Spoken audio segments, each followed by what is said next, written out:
Hi, Mary. Welcome to the Dave Ramsey Show. How are you? Better than I deserve. What's up? Very, very good. Thanks for taking my call and for your ministry. Just wanted to say that my husband and I are debt-free, and we did, except for the mortgage.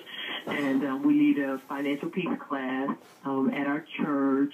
And we also have a business that we have that's debt-free, and that's why I'm calling, is to ask questions about that. Cool.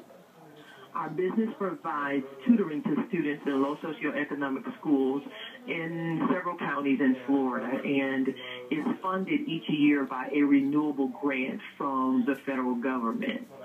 Now, because this renewable grant is annual and we have to be approved each year, it makes it difficult to have a great marketing campaign because you are not guaranteed to have or to be approved for the following year. Why does that prohibit you from marketing? Because you have first of all, your marketing materials have to be approved by the counties each year. So right now, we submitted the application for the year, and I understand for the communication that's coming back, we've always been approved. But each year, your marketing materials have to be approved by that school district because some of the guidelines change every year. Mm-hmm. So you have to rehire. And how many years have you been doing this in a couple of these districts? Since 2008. Okay, so you have a 4-year track record anyway. Yes, at least. Okay, all right. Well, I think that, your marketing campaign can continue. Next year can be a continuation of this year's campaign. But most marketing materials don't last but a year anyway in most businesses. I mean, I'm certainly not using 4-year-old marketing materials around here.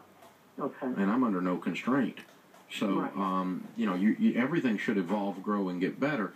But you could say these are our 5-year game plans, and this year's marketing plan as a part of that 5-year plan is this.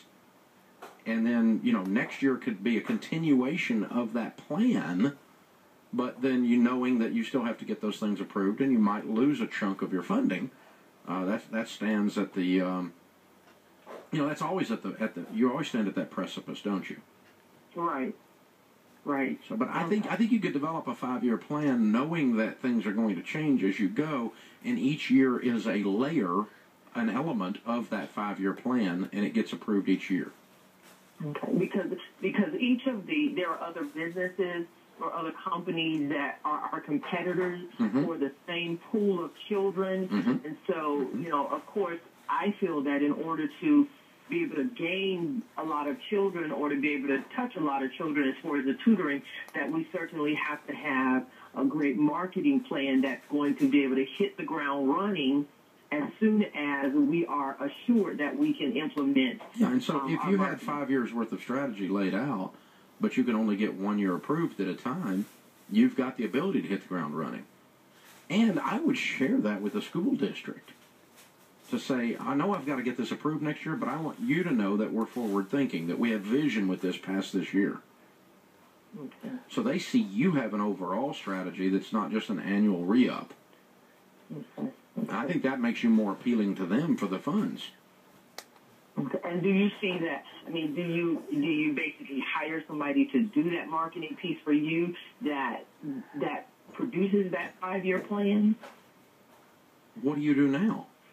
Basically, me and maybe a couple of the people, because everybody primarily that works for the company. Well, if you can work up 1 year's worth of marketing materials, why couldn't you work up a 5-year plan without having to work up all the materials? That's true. I could do that. Yeah, it's just a strategy. I don't know that you have to outsource it. I don't think it's that much work. It's just a matter of changing the way you're thinking about this. Instead of just thinking about it in annual blocks, think about it as 1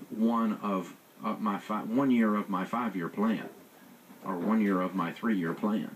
And so, then you can kind of start working on that next year, even before the grant's approved, so the instant it's approved, boom, you pull the trigger and you're ready to go. And I think that makes a ton of sense. Josh is with us. Josh is in Grand Junction. Hi, Josh. How are you? I'm well. How are you? I'm better than I deserve. What's up? Well, God is awesome. He has provided for us in a very significant way. and that's what I'm calling about. Cool. My son, on leap year this year, he was diagnosed with diabetes, type 1 diabetes. Our family, we have a budget, but this was not something we could account for. And the expenses are fairly great, especially for really high-level care like an insulin pump, continuous glucose monitor, that kind of thing. Well, we had some friends who recognized our need and inability to provide the best care for our son Calvin, and they offered to do a fundraiser. It was amazing. We were blessed beyond measure. We raised $22,000. Wow.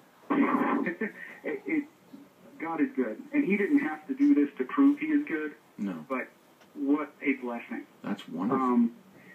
At the end of the fundraiser, the day after the fundraiser, this is the kicker. Someone walked into my son's school and handed my wife a $10,000 box. It had the exact pump that we were going to order for Calvin. Wow. So, and the pump was valued at about $10,000. So, oh my goodness.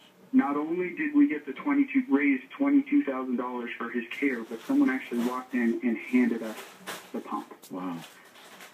So God is just awesome. And we've been following your plan for a long time, but times have always been tight for us. Every time we save a little in our emergency fund, something comes up. But God is faithful, and He provides every day. Mm-hmm. And I have never had an excess of money like this. Mm-hmm. And I feel added responsibility because it was a gift. It's not Good. like I worked for this. Right. Not like I earned this. Right. By anything. It was just handed to me. So we want to be accountable with it. We've taken some steps to do that. We've put my pastor on the account so that he can, verify and check, and we can work together to make sure that mm-hmm. every dollar spent as designated for Calvin's medical care and, mm-hmm. Mm-hmm. and education and that kind of thing. How can I best help you today? Well, my big question is, what should we do with this money? Should we leave it in a savings account? Should we put it in a money market? When will it be used? Some of it off. Well, our monthly expenses, we will use, anywhere from $300 to $400 a month. Okay, so $4,000 a year. Okay, and what else? Right. From time to time, big things will come up. Whether it's just we do a 3-month order of insulin. My rule of thumb is this: if you can't leave it alone for 5 years, at least, without touching it, then you need to just put it in something like a money market account. It's not going to earn much at all, but you're not going to lose any of it. Your primary goal is to keep yourself from losing the money. Your secondary goal is to gain with the money. And you stand a real chance of losing if you're not leaving it alone at least 5 years. Okay. And it sounds like the majority of this you're going to go through over 5 years. Right. Yes. And so I wouldn't do anything fancy with it if I were in your shoes. If I woke up in your shoes, I would put this in something like a money market account, which translation, it's earning 1%. Nothing. Right. It's awful. It's horrible. But all we're doing is parking it in a safe place and doing the best we can. Because if you put it in a mutual fund, the mutual fund could go down the very time he needs some care. And then you'd have to pull it out and you'd lose money. And you don't want to go there. You don't want that feeling. Not after God was this generous through people. You don't want to look at him or them and have the sense of being irresponsible with this because you invested it in something that was cyclical. And so you don't have a long enough time window to do that. This is the Dave Ramsey Show.